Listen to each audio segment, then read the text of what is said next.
આજની ધર્મકથા. પ્રણામ.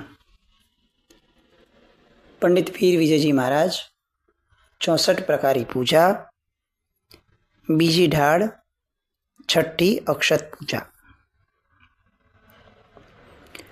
નિદ્રાની વાત ગઈકાલે આપણે જોઈ. 2 પ્રકારની નિદ્રાની વાત છે, નિદ્રા અને પ્રચલા નિદ્રા. આની પછી થીણતી વગેરે નિદ્રા આવશે, પણ આ મુખ્યત્વે અક્ષત પૂજામાં આ ઢાળમાં એ પ્રચલા નિદ્રા અને નિદ્રા એ બેવની વાત કરી. નિદ્રાના પ્રકારો છે. કર્મગ્રંથના વિષયો એ પાછા આપણે ઊંડાણમાં લેવા જતાં ઘણો સમય થાય, પણ મૂળમાં નિદ્રાના કેટલાક પ્રકારો શાસ્ત્રોમાં વર્ણવ્યા છે. આજે પણ આવા ઘણા બધા પ્રકારો અત્યારે પણ જોવા મળે છે. ફોરેન વગેરેમાં આપણે કથાઓ દરમિયાન પણ કેટલીક વસ્તુઓ જોયેલી હતી. એમાંથી આ જે પ્રકાર છે કે જે પ્રકારને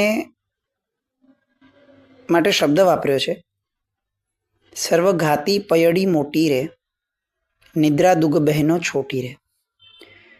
સર્વઘાતી કર્મની પ્રકૃતિની અંદરમાં જે સૌથી મોટી છે એવી આ 2 નાની બહેનો નિદ્રા કોણ છે, કેવી છે? તો કે મોહ રાયતણીએ ચેટી રે. મોહ રાજાની સૌથી મહત્વની દૂતી, જેને કહેવાય એજન્ટ કહી શકાય, એને અહીંયા નિદ્રા કીધી. એનું આખું વર્ણન કેવું સરસ મજાનું અલગ રીતે કર્યું છે. એ બહેનો જગપિતરાણી રે, નાના મોટા મૂંઝવ્યા પ્રાણી રે. કેવી છે? તો કે જગત પિતરાણી રે, એટલે આ જગત ઉપર જાણે પોતાનું શાસન ચલાવતી હોય એવી આ બંને બહેનો છે. શું કરે શાસન ચલાવીને? તો કે નાના મોટા મૂંઝવ્યા પ્રાણી રે. દરેક પ્રાણી, નાનો હોય કે મોટો હોય, બધાને મૂંઝવે. જુઓ, એકેન્દ્રિયથી લઈને પંચેન્દ્રિય સુધીના જીવો બધાને નિદ્રા એ હંમેશા પજવનારી રહી છે.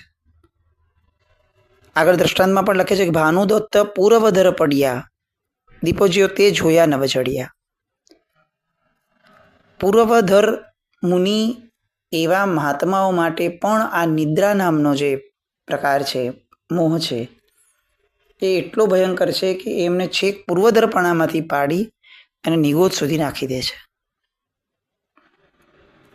હવે નિદ્રાનો એક પ્રકારની પદ્ધતિ કે છે કે એને દૂર કરવાનો શું પ્રકાર? તો કે સુખે જાગે આળસ મેટી રે, તે નિદ્રા બાળ વધુટી રે. જે સુખપૂર્વક જાગી જાય તરત જ એ અને આળસને તરત જ દૂર કરી દે છે. એ લોકો શું કરે છે? તો કે એની નિદ્રાને એ લોકો બાળ વધુટી, એટલે કે બાળપણની અંદરમાં જ જે વિધવા થઈ જાય ને એને બાળ વધુટી કહેવાય. એટલે એ બાળ વધુટી બનાવી દે છે. એટલે અહીંયા જીવને પ્રેરણા કરે છે પંડિત વીર વિજયજી મહારાજ કે તમારી નિદ્રા સાથેનું વર્તન તમે આવું કરો કે સુખેથી જાગો ત્યારે સુખપૂર્વક જાગો, અને જાગ્યા પછી આળસને તરત ટાળો. પછી આળસ ન કરો, કારણ કે પછી જો આળસ કરશો તો સમજીને ચાલો કે પછી આ નિદ્રાનો પ્રકાર એ તમને ક્યારેય તમારાપણાની સાથે પોતિકાપણું આપવા નહીં દે. ઊભા બેઠા નયણા ઘૂટી રે, જબ લાગે વયણની સોટી રે, તવ નયણથી નિંદ વછૂટી રે, પ્રચલા લક્ષણ ગતિ ખોટી રે. દ્વાદશાંગી ગણીરૂપ પેટી રે, મુનિ નયણે નિદ્રા લપેટી રે. પૂર્વ દર્પણ શ્રુત મેટી રે, રહ્યા નિગોદમાં દુઃખ વેઠી રે. અપૂર્વે બંધનથી છૂટી રે, સત્તા ઉદયે 12મે ખોટી રે. હવે આ નિદ્રા શું કરે છે? આ બધા શબ્દો ગુજરાતી છે, આપણને ખ્યાલ આવે છે સામાન્યથી, પણ કરે શું એ? મુનિરાજને મળીને લૂંટી રે, અપ્રમત્તને દંડે કૂટી રે. છળ જ્યોતિને રોતી વખૂટી રે, ધ્યાન લહેર બગાડે બૂટી રે. આખી વાત નિદ્રાના કારણે થતી નુકસાનની વાત. ધ્યાનની લહેરને બગાડે, જીવને છળી નાખે, એની હારે છળ કરે. રોતી વખૂટી રે, જીવ જ્યારે છળી જાય, એને ખબર પડે કે આ મને છળ્યો, મને કોઈ મૂર્ખ બનાવ્યો, ત્યારે જીવને રોતો મૂકી દે. કોની હારે આવું બધું કરે? તો કે અપ્રમત્ત અને દંડે કૂટી રે. જીવ જ્યારે અપ્રમત્ત થાય છે, ત્યારે જ આ નિદ્રા એને કૂટી નાખે છે. અહીંયા એક મેસેજ આપે છે કે જીવનું અપ્રમત્તપણું એ કેટલું મહત્વનું છે કે જ્યારે અપ્રમત્તપણામાંથી જરાક પણ દૂર જાય એવું તરત જ નિદ્રા એની પર હાવી થઈ જાય છે. અપ્રમત્ત જે છે એ જ આ નિદ્રાને દંડે અને કૂટીને એને દૂર રાખી શકે છે. તો આ વાત મૂક્યા પછી છેલ્લી કડીમાં કહે છે, શુભ વીર સમા નહીં માટી રે, નિદ્રાની વરકટી કાટી રે, થઈ સાદી અનંતની છેટી રે, શિવ સુંદરી સહેજે ભેટી રે. પ્રમત્ત ભાવના જ્યારથી જીવમાંથી મેં દૂર કરી છે, વર્ધમાન સ્વામી ભગવાનને ભેટી શુભ ભાવનાની અંદરમાં આવી અને જે જીવે જ્યારે આ પ્રમત્ત ભાવને દૂર કર્યો છે અને અપ્રમત્ત ભાવ અંદરમાં ઊભો કર્યો છે, ત્યારે આ નિદ્રા એટલે આ દર્શન મોહનીયનો દર્શનાવર્ણ્યનો પ્રકાર એ સાદી અનંત કાળ માટે જીવથી દૂર થઈ ગયો છે અને ત્યારે જીવ શિવ સુંદરીને ભેટ્યો છે. નિદ્રા દૂર કર્યા વિના ક્યારેય પણ જીવ મુક્તિના લક્ષ્યને પામી શકતો નથી, મુક્તિના માર્ગને પણ એ વેગપૂર્વક પામી શકતો નથી. અને એટલે જ આપણે ત્યાં સાધક આત્માની વ્યાખ્યા લખતા હંમેશા આવું કહ્યું છે કે જેની નિદ્રા ઓછી છે તે યોગી પુરુષ છે. આપણે ઘણીવાર આવું જોશું કે જ્યારે આપણને લાંબા તપ હોય ને, ઉપવાસ વગેરે વધારે લાંબા સમય સુધી થાય, એક પર્ટિક્યુલર ઝોન પૂરો થાય, કેટલાક દિવસ સળંગ ચાલે, એટલે શું થાય તો કે સૌથી પહેલી જે અસર પડે એ ઊંઘ ઉપર પડે. આપણી ઊંઘ સહેજે ઓછી થઈ જશે. આવું કેમ થયું? આવું એટલા માટે થયું. ભૂખ્યું પેટ છે એટલે થયું તો કે ના, ઊંઘ ઓછી થાય એ યોગનું કારણ છે. અને કેટલીક વાર શરીર કેટલાક સમય સુધી જ્યારે આહાર વિનાનો રહે છે ત્યારે શરીરમાંથી આપોઆપ એક ઉર્જા ઊભી થાય છે કે જે એને યોગ માર્ગ તરફ લઈ જાય છે. એની સૌથી પહેલી અસર જીવની નિદ્રા પર પડે છે. જેની નિદ્રા બહુ ગાઢ છે એને સમજીને ચાલવું કે મોક્ષ ઘણું છેટું છે, હજી પ્રયત્નો ઘણા કરવાના બાકી છે. યોગી પુરુષો એ છે કે જેની નિદ્રા બહુ જ સાહજિક હોય અને બહુ જ સરળ હોય, બહુ જ જલ્દીથી નિદ્રા ખુલી પણ જાય. એ રીતનો પ્રકાર નિદ્રાની ગાઢતાની અસરો જેનામાં ઓછી છે એ કેટલેક અંશે હળુકર્મી થઈ શકે એમ છે. એટલે અહીંયા અક્ષત પૂજા દ્વારા શું માંગ્યું, જે સૌથી પહેલા દુહામાં કહ્યું હતું, નિદ્રા દુગગળ છેદવા. આ નિદ્રાના પ્રકારને છેદવા માટે અક્ષત પૂજા કરું છું. તો અહીંયા બીજી ઢાળની અક્ષત પૂજાનો આશય આપ્યો મંત્રની સાથે. ઓમ રેમ શ્રી પરમ પુરુષાય પરમેશ્વરાય જન્મજરા મૃત્યુ નિવારણાય નિદ્રા પ્રચલા વિચ્છેદનાય શ્રીમતે શ્રી વીર જિનેન્દ્રાય અક્ષતાન્યજા મહેશ સ્વાહા. હું આ અક્ષત પૂજા એટલા માટે કરું છું કે મને એક ઉજાગર દશા પ્રાપ્ત થાય, જેમાં પ્રમત્ત ભાવ એ ક્યારેય મને પડોજણ ઊભી ન કરે, જેમાં એ મને ક્યાંય પણ મૂંઝવે નહીં. બસ ભગવાન મને આવી એક દશા પ્રાપ્ત થાય, ઉજાગર દશા, કે જેમાં મારી જાગૃતિ હંમેશા એ મને જીવંત રાખે. એની માટે આ અક્ષત પૂજા બીજી ઢાળની અહીંયા વીર વિજયજી મહારાજ સાહેબ કરે છે. આપણી અક્ષત પૂજાનો આ એક નવો આયામ આપણને પ્રાપ્ત થયો. 7મી નૈવેદ્ય પૂજા. આહારે ઊંઘ વધે ઘણી, નિદ્રા દુઃખ ભંડાર, નૈવેદ્ય ધરી પ્રભુ આગળે, વરીએ પદ અણાહાર. કેટલી સરસ વાત. જેમ જેમ આહાર વધારે થાય તેમ ઊંઘ વધે, આહાર ઓછો થાય એમ ઊંઘ ઘટે. અને નિદ્રા એ જ દુઃખનો ભંડાર છે, ઊંઘ એ જ દુઃખનો ભંડાર છે. બહુ વર્ષો પહેલાં એક મહાત્માના પુસ્તકની અંદરમાં આવી વાત આવેલી કે એક સામાન્ય જીવ પ્રશ્ન કરે છે કે પ્રભુ અમે જાગીએ તો જ બધા પાપ કરીએ છીએ, તો વધુ ટાઈમ સૂતા રહીએ તો એમાં શું વાંધો? એ ઓછું પાપ નથી, કારણ કે જાગશું તો ઘણા બધા પ્રકારના પાપ કરશું. જો સૂતા રહીએ છીએ તો કેટલા બધા ઓછા પાપ, હિંસા નહીં, આ નહીં, તે નહીં, જૂઠું નહીં બોલી શકીએ, ચોરી નહીં કરી શકીએ, એક પાપ નહીં કરી શકીએ, ફક્ત સૂવાનું પાપ. તો વાણીઓ તો એને ન કહેવાય કે જે ઘણા બધા પાપ ન થઈ શકતો હોય ને એક પાપથી પતી જતું હોય તો મેક્સિમમ ટાઈમ આપણે સૂતા રહીએ, તો એ ધર્મનું કારણ થશે કે નહીં થશે? અને ત્યારે એના જવાબની અંદરમાં શાસ્ત્રકાર ભગવંતો બહુ પ્રેમથી કહે છે કે બેટા તું જાગી અને ઘણા પાપ કરને, એના કરતાં પણ કંઈક વધુ ભયંકર એ છે કે તું સૂતો રહે અને પાપને બાંધ. કેમ આવું થાય છે?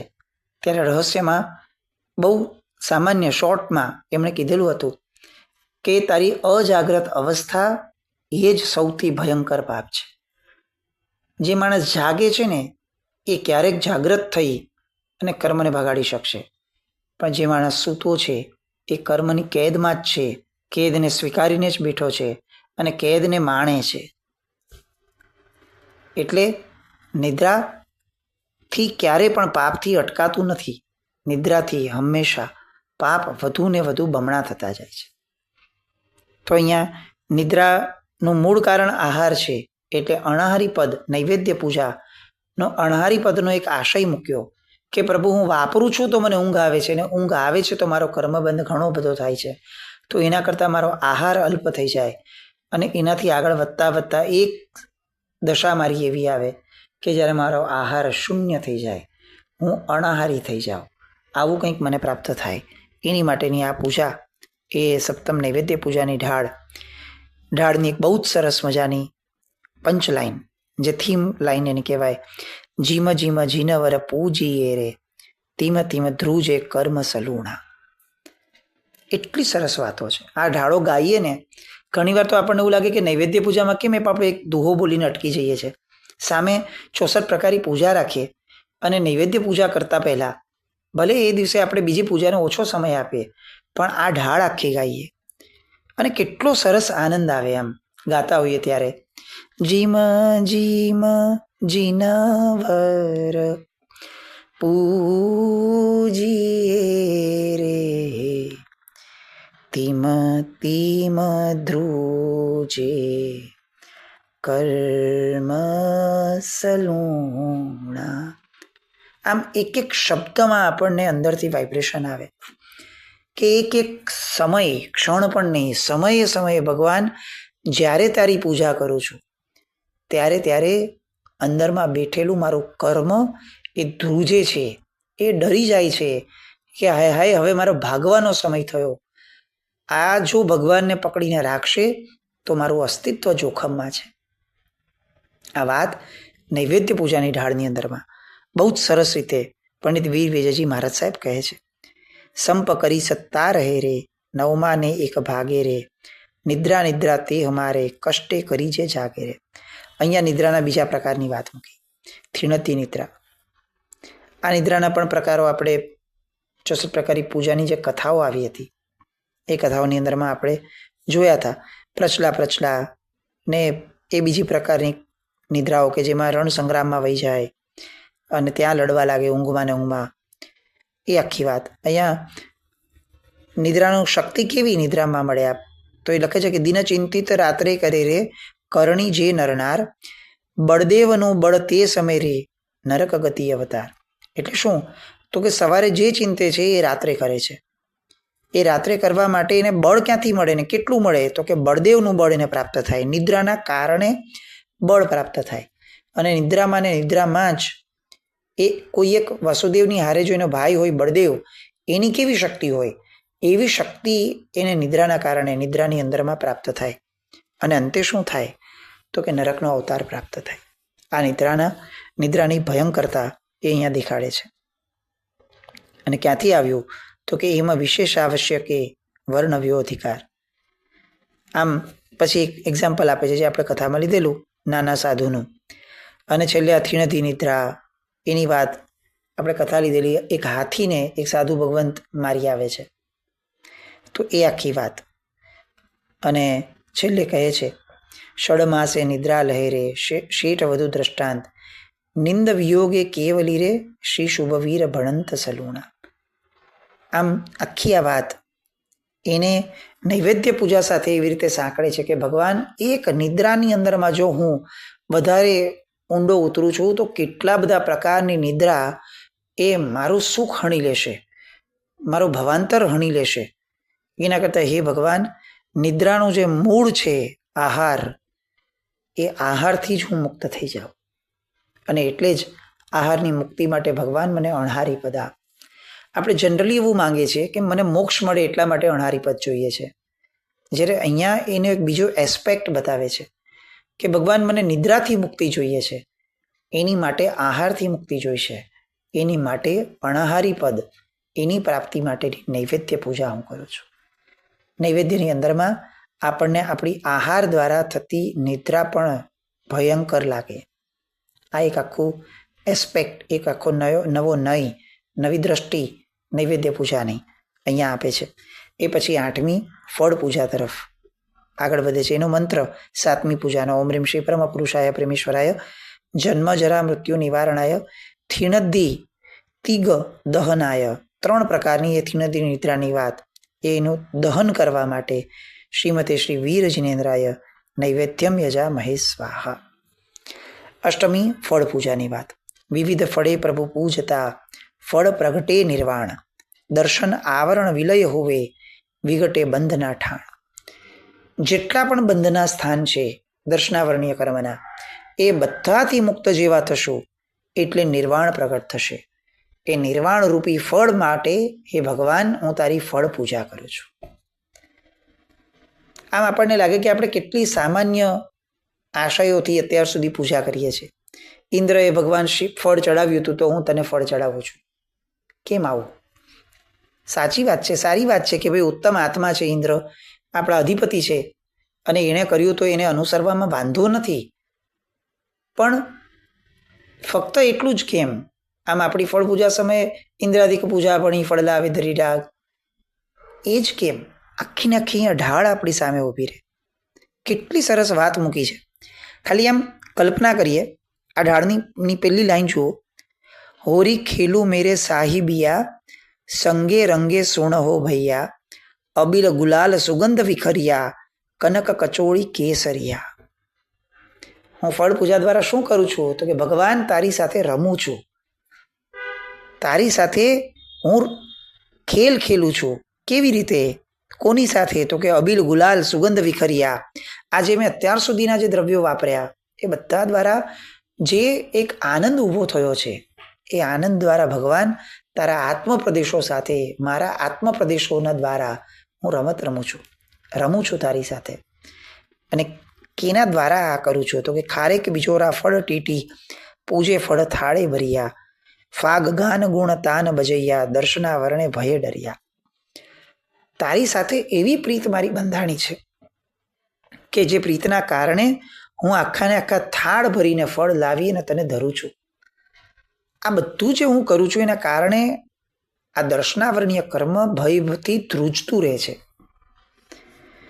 અને એટલે જ ભગવાન મને તારી ફળ પૂજા એ ખૂબ આનંદ આપે છે, કારણ કે મારો જે દુશ્મન છે દર્શનાવરણીય કર્મ, એ ફક્ત મારી આ ફળ પૂજાના આ આશયો દ્વારા જ ધ્રુજવા લાગે છે. અને એટલે તારી ફળ પૂજા મને બહુ જ પ્રિય છે. સરસ બધી વાતો. બહોત દુઃખે બહુ શોકે ભર્યા, સમકિત દૂષણ આચર્યા, કુવ્રત પાડીને ચાલે અનૈયા, પરમેષ્ઠી ગુરુ ઓલવ્યા. આપણા પૂર્વ ભવોની અંદરમાં, આ ભવોની અંદરમાં મિથ્યા મતનું જેટલું પણ આપણે સેવન કર્યું, એના દ્વારા જે પણ આપણે પંચપરમેષ્ઠી ભગવંતોની આશાતના વગેરે કરી છે, એ બધી વાતો એને આ ફળ પૂજાની અંદરમાં વર્ણવતા એની નિંદા ગ્રહા કરે છે. પડણિયા ગુરુ અચ્ચય સણિયા, ભગવઈ ભાખે ગણધરિયા, દર્શનાવરણી કર્મ ધરિયા, 30 કોડા કોડી સાગરિયા. દર્શનાવરણીય કર્મની ઉત્કૃષ્ટ સ્થિતિ, 30 કોડા કોડી સાગરોપમ, એ બધું હું ભોગવીને આવ્યો છું ભગવાન. હવે શું? એસે બંધકો ધંધ ઘટૈયા, સાયુકી આણા શિર ધરિયા, શૃંગી લવણ મધુરી લેહરિયા, શ્રી શુભ વીર પ્રભુ મળ્યા. ભગવાન હવે મને તું મળી ગયો. હવે કેમ હું આ બધી ઉત્કૃષ્ટ સ્થિતિમાં હું પડ્યું? હું કેમ હવે આ મિથ્યાત્વના કે આવા કુમતના ચુંગાલમાં ફસું? ભગવાન તારી પ્રાપ્તિ પછી મને એક જ ફળ મળે, સમ્યક દર્શન. અને ફળ પૂજાનો આખો આશય અહીંયા મૂક્યો કે દર્શનાવરણીયનો મારો કર્મનો ક્ષય થાય અને મારી અંદરમાં ભગવાન નિર્વાણનું ફળ પ્રગટે. આ મારી ફળ પૂજાનું ફળ મને પ્રાપ્ત થાય. આખી બીજી ઢાળની અંતિમ પૂજા ઓમ રીમ શ્રીમ પરમ પુરુષાય પરમેશ્વરાય જન્મજરમ નિવારણાય દ્વિતીય દર્શનાવરણીય કર્મ દહનાય શ્રીમતે શ્રી વીર જિનેન્દ્રાય ફલામ્યજા મહી સ્વાહા. આમ આ બીજા દિવસની દર્શનાવરણીય કર્મની પૂજાની ઢાળો એ અહીંયા સમાપ્ત થાય છે. ત્રીજા દિવસે ત્રીજું કર્મ હાથમાં લે છે વીર વિજયજી મહારાજ, વેદનીય કર્મ. અને આ વેદનીય કર્મની આખી 8 પૂજાઓ અને 8 પૂજામાં એમના ઊભા થતા ભાવો, એ વેદનીય કર્મ સાથેની સંલગ્નતા, એ આખી વાત આવતીકાલે આપણે એ ધારામાં જોડાઈએ. જીના આજ્ઞા વિરુદ્ધ કંઈ પણ બોલાવ્યું હોય તો મિચ્છામિ દુક્કડમ. પણ એક વાત ખાસ વિચારીએ, એક એક કડીઓ, એક એક ઢાળ આપણી નજર સામે રાખી અને ભગવાનની સામે ગાઈએ. બસ આવું કંઈક પુરુષાર્થ આપણે કરીએ. પૂજામાં આવું કંઈક વૈવિધ્ય ભેળવીએ, પૂજાને રસાળ બનાવીએ, પૂજાને પંડિત વીર વિજયજી મહારાજ સાહેબ જેવી કહે છે એવી અબુલ ગુલાલના નાદ સાથે રમતી પૂજા આપણી થાય, શુષ્ક પૂજામાંથી બહાર આવીએ. બસ એવી મંગળ કામના. જીના કંઈ પણ બોલે તો મિચ્છામિ દુક્કડમ. જૈનમ જયતિ શાસનમ.